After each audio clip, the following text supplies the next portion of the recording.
مصطفیٰ کمال اتا ترک نے قسطنطنیہ کو برطانیہ کے ہاتھوں میں جانے سے بچا لیا۔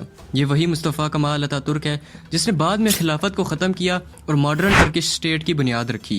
اس مارکے میں نہ صرف فوجی شامل تھے بلکہ بحری جہاز بھی شامل تھے، اور سلطنت عثمانیہ اتحادیوں کے کچھ بحری جہاز بنانے میں بھی کامیاب ہو جاتی ہے۔ اپنے سامنے شکست کو دیکھ کر اتحادی فوج دسمبر 1915 میں دی گیلیپلی کمپین کو ختم کر دیتی ہے اور واپس لوٹ جاتی ہے۔ اس مارکے کے دوران اتحادی فوج کے تقریباً 46,000 فوجی مارے جاتے ہیں، جبکہ سلطنت عثمانیہ کے تقریباً 56,000 سولجر شہید ہوتے ہیں۔ یہاں پر کچھ ہسٹورینز مانتے ہیں کہ یہ جو ڈیتھ ٹول ہے یہ بائسڈ ہے، یعنی کہ یہ ایکوریٹ نہیں ہے، کیونکہ گلیپلی مارکے کے دوران بیماریاں پھیل گئی تھیں اس علاقے میں، جیسے کہ ٹائیفائڈ اور ڈائریا، جس کی وجہ سے کافی زیادہ فوجی مارے گئے تھے۔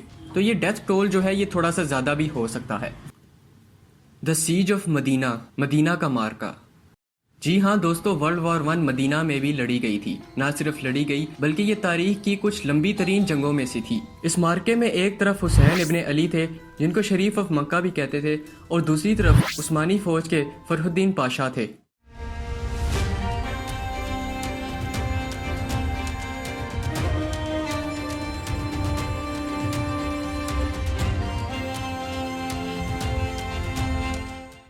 حسین ابن علی نے عثمانیوں کے خلاف بغاوت اس لیے کی تھی کیونکہ ان کو لگتا تھا کہ سلطنت عثمانیہ اب ایک سیکولر ملک بن چکا ہے جس کی بنیاد نیشنلزم یعنی کہ قوم پرستی ہے، اور یہ صرف ترک لوگوں کو ہی فوقیت دیتی ہے۔ عثمانی فوج نے مدینہ شہر کے اندر ڈیفینسو پوزیشنز لے لی تھیں۔ فرح الدین پاشا کسی بھی صورت مدینہ جیسے مقدس شہر کو باغیوں کے ہاتھ میں نہیں جانے دینا چاہتے تھے۔ وہ اتنے فیئرس، اتنے پیٹریوٹزم اور اتنا دلیری سے لڑے کہ برطانیہ نے فرح الدین پاشا کو دا لائن آف ڈیزرٹ کا خطاب دے دیا تھا۔ ایون کہ جب جنگ ختم ہو گئی، سلطنت عثمانیہ سرنڈر کر گئی، تب بھی تقریباً 2.5 ماہ تک فرح الدین پاشا لڑتے رہے اور انہوں نے حسین ابن علی کے آگے سرنڈر نہیں کیا۔ اس کے بعد حسین ابن علی کی فوج نے جو حجاز ریلوے تھی اس کو ٹارگٹ کرنا شروع کر دیا۔ یہاں پہ جو عثمانی ٹرینیں آتی ان کو جلا دیا جاتا تاکہ کوئی بھی سپلائی مدینہ تک نہ پہنچ سکے۔ مسلسل 3 سے 4 سال مدینہ کے اندر تک محدود رہنے کی وجہ سے فرح الدین پاشا کے فوجی بھوک سے مرنے لگے، لاجسٹک سپلائی ختم ہو گئی، ان کی گولیاں بھی ختم ہونے لگی، جس کے بعد 10 جنوری 1919 کو فرح الدین پاشا نے حسین ابن علی کے آگے سرنڈر کر دیا۔ دی سائنائی کیمپین، صحرائے سینا کا مارکا۔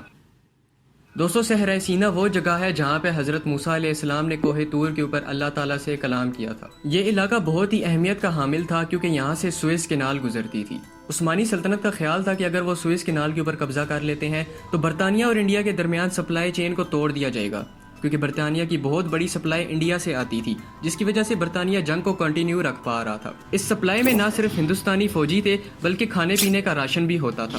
عثمانی سلطنت کی آرمی نے صحرائے سینا کو کراس کرتے ہوئے سوئس کینال کے اوپر حملہ کر دیا۔ اس آرمی کی کمان ایک جرمن جنرل کر رہے تھے۔ یہ مارکا تقریباً 1 مہینے تک جاری رہا، جس میں سلطنت عثمانیہ کو ناکامی ہو گئی۔ برطانیہ نے سوئس کینال کے اوپر اپنا کنٹرول مینٹین رکھا، جس کے بعد سلطنت عثمانیہ نے اس مارکے کو ختم کر دیا۔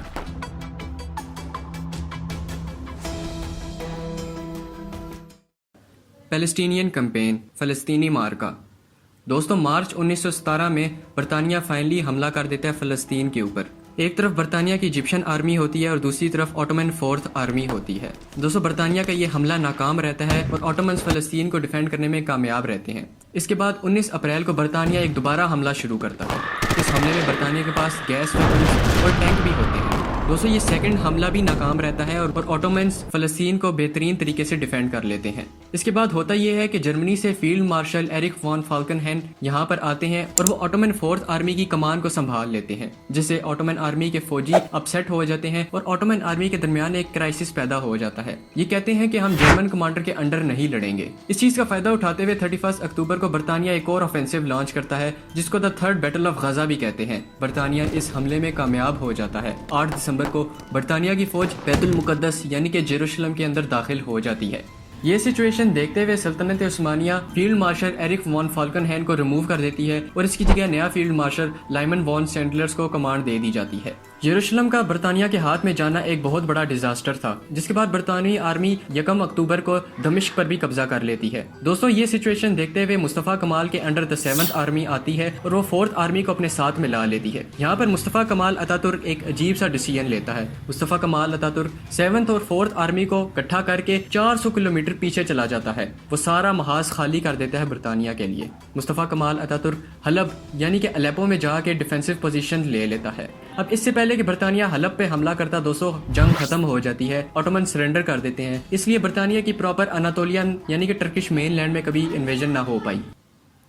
بیٹل آف قدس کا مارکا دوستو 5 نومبر 1914 کو the Indian 6 army division Kuwait میں لینڈ کرتی ہے۔ اس ٹائم کویت برطانیہ کا ہی ایک پروٹیکٹریٹ تھا، یعنی کہ برطانیہ کی ہی ایک کالونی تھا۔ ان کا مقصد ہوتا ہے کہ بغداد یعنی کہ عراق کے علاقے پر قبضہ کر لینا۔ یاد رہے برطانیہ کی اس آرمی کے اندر مینلی انڈین فوجی تھے۔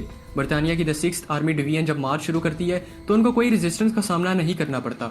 یہاں پر آٹومن امپائر کی ٹروپس موجود ہی نہیں ہوتی۔ دراصل یہ آٹومن امپائر کی ایک ٹرک ہوتی ہے، وہ برطانیہ کو ڈیپ انسائڈ عراق آنے کی اجازت دے دیتے ہیں تاکہ ان کو تھکا کے، ان کو ایگزاسٹ کر کے ان پہ حملہ کیا جائے۔ برطانیہ کی فوج پہلے بصرہ کے ٹاؤن کے اوپر قبضہ کرتی ہے، اس کے علاوہ چلتے چلتے بغداد کے پاس قدس الامارہ کے ٹاؤن پر قبضہ کر لیتی ہے۔ جب برطانیہ کی فوج قدس الامارہ کے ٹاؤن پر قبضہ کرتی ہے تو آٹومن آرمی آتی ہے اور شہر کو چاروں طرف سے بسیج کر دیتی ہے۔ اس کے بعد آٹومن آرمی شہر کے اندر گھسنے کی کوشش کرتی ہے، لیکن آٹومن آرمی ناکام ہو جاتی ہے۔ اس آٹومن آرمی کی کمان خلیل پاشا کر رہے تھے۔ یہ بہت ہی جینیس ملٹری لیڈر ہوتے ہیں۔ وہ مزید حملہ کرنے کی بجائے یہ فیصلہ لیتے ہیں کہ ہم شہر کو سیج میں ہی رکھیں گے اور حملہ نہیں کریں گے، برطانیہ کو ایگزاسٹ کر دیں گے۔ برطانیہ کی اس فوج کی مدد کے لیے 2 مزید ڈویژنز آتی ہیں، لیکن آٹومن آرمی ان کو قدس الامارہ پہنچنے سے پہلے ہی روک لیتی ہے۔ دوستو اس جنگ کے بارے میں یہ کہا جاتا ہے کہ اس انڈین 6 آرمی ڈویژن کے اندر کچھ مسلمان سولجرز بھی تھے جو کہ برطانیہ کی طرف سے لڑ رہے تھے، اور جنگ کے دوران انہوں نے برطانیہ کی صفوں کو چھوڑ کر سلطنت عثمانیہ کے ساتھ مل گئے اور سلطنت عثمانیہ کے ساتھ مل کر انہوں نے برطانیہ کا مقابلہ کیا۔ خیر دوستو یہ سیج 2 سال تک جاری رہی اور پھر 29 اپریل 1916 کو برطانیہ کی فوج سرنڈر کر دیتی ہے۔ سلطنت عثمانیہ برطانیہ کے 13,000 لوگوں کو پریزنرز لے لیتی ہے۔ بیٹل آف قدس الامارہ سلطنت عثمانیہ کے لیے ایک ڈیسائسو وکٹری ثابت ہوتی ہے۔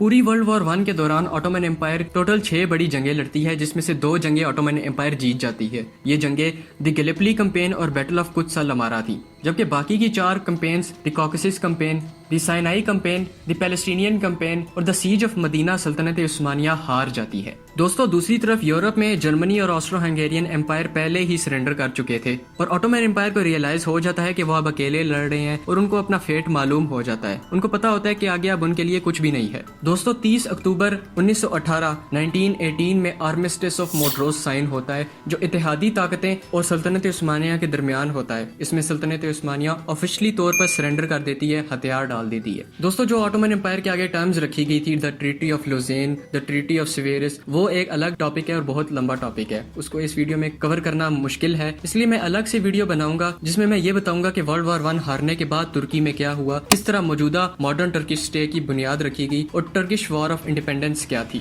میں ایک اور ویڈیو پر کام کر رہا ہوں جو کہ U S invasion of Afghanistan ہے، 2001 سے لے کے 2021 تک افغانستان میں کون کون سی بڑی جنگیں ہوئی، افغانستان میں کیا کیا ہوا، یہ میں آپ کو نیکسٹ آنے والی ویڈیو کے اندر بتاؤں گا۔ آئی ریئلی ہوپ آپ نے ویڈیو کو انجوائے کیا ہوگا۔ اگر آپ مزید ایسی ویڈیوز کو دیکھنا چاہتے ہیں تو آپ میرے چینل کو سبسکرائب کر سکتے ہیں۔ اس کے علاوہ میں ڈیلی شارٹس اپلوڈ کرتا ہوں، اس لیے آپ میری شارٹس کو بھی دیکھ سکتے ہیں۔ آپ لوگ مجھے انسٹاگرام، ٹک ٹاک اور فیس بک پر بھی فالو کر سکتے ہیں۔ So that's it for now and جزاک اللہ فار واچنگ۔